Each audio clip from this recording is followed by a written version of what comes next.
Hey everyone, let's dive right into today's explainer. It is May 13th, 2026, and the landscape of artificial intelligence is shifting under our feet at an absolutely breathtaking pace.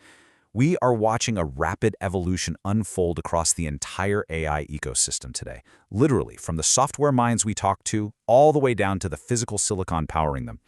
To really grasp what's going on, we have to look at the whole picture. So we're going to break this down using what I like to call the AI stack. First up, new frontiers in reasoning. Then we'll look at AI on your desktop, followed by the AI hardware race, and finally, building national AI infrastructure. All right, starting right at the top with part 1, new frontiers in reasoning, the minds of AI. So we've got a couple of massive software breakthroughs dropping today, starting with Google DeepMind. You know how previous models kind of just processed video as a choppy series of isolated still frames? Well, Google's new Gemini 2 Ultra fundamentally changes how AI sees the world by processing continuous temporal data. It actually achieves native video reasoning. This isn't just flipping through a picture book anymore. It allows the AI to literally understand complex, fluid physical motions and subtle environmental changes right as they happen in real time. And then on the flip side, we have Anthropic taking a hyper-specialized route. They just officially rounded out their 3.5 family with the release of Claude 3.5 Opus. But instead of chasing video, this model is a custom-built heavy lifter, strictly optimized for complex science and high-level mathematical reasoning. They designed this to be the ultimate analytical brain. And to show you what that actually looks like in practice, they've introduced this incredible new research mode. It doesn't just sit there waiting for your prompt. It essentially acts as an autonomous assistant specifically for R&D departments. It can dig through vast academic databases on its own, apply that high-level math, and actually synthesize these incredibly dense technical reports for you.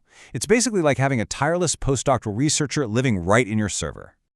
Moving down the stack to part 2, AI on your desktop, the interface.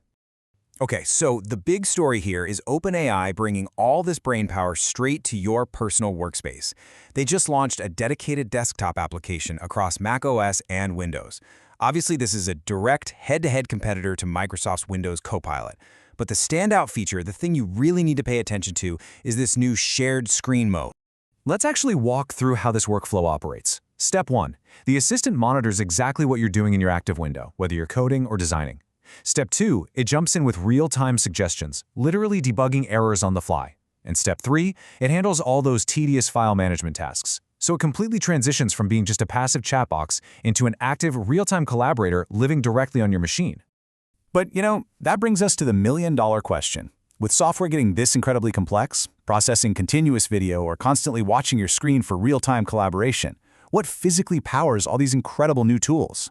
Which perfectly transitions us into part 3, the AI hardware race, the physical engine.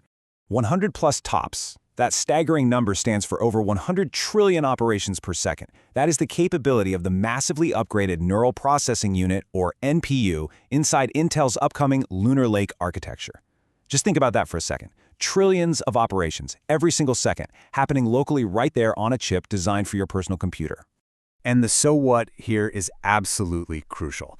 Intel explicitly states these chips are designed to meet the rigorous hardware requirements for the next generation of AI-first operating systems. They are building this specific silicon so that heavy, real-time desktop AI apps, like that collaborative OpenAI assistant we just looked at, can run seamlessly on your own device without lagging or completely frying your battery. Now, this creates a really fascinating divide in the hardware market. On one hand, you've got Intel hyper-focused on the consumer PC level with Lunar Lake. But then, look at Microsoft and AMD. They are playing a completely different game. They are deepening their partnership to scale custom Cobalt accelerators targeting massive enterprise workloads on the Azure cloud. Their primary goal is to build a high-performance, cost-effective alternative to NVIDIA to diversify that supply chain. So we're basically looking at a massive sprint for your local desktop on one side and a sprint for the enterprise cloud on the other. All right, let's zoom all the way out for part 4, building national AI infrastructure, the global stage.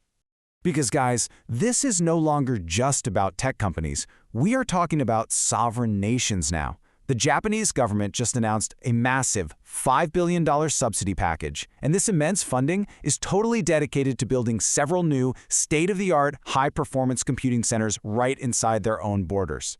This huge physical infrastructure investment is the backbone of their AI national strategy. Japan wants to ensure absolute domestic sovereignty over their computing power, drastically reducing their reliance on foreign cloud providers. By bringing all that compute locally, they aim to foster specialized industrial AI and build an incredibly robust domestic ecosystem for automotive AI, which is obviously critical to Japan's manufacturing economy. They absolutely recognize that in the 21st century, AI compute is just as vital as roads or electricity.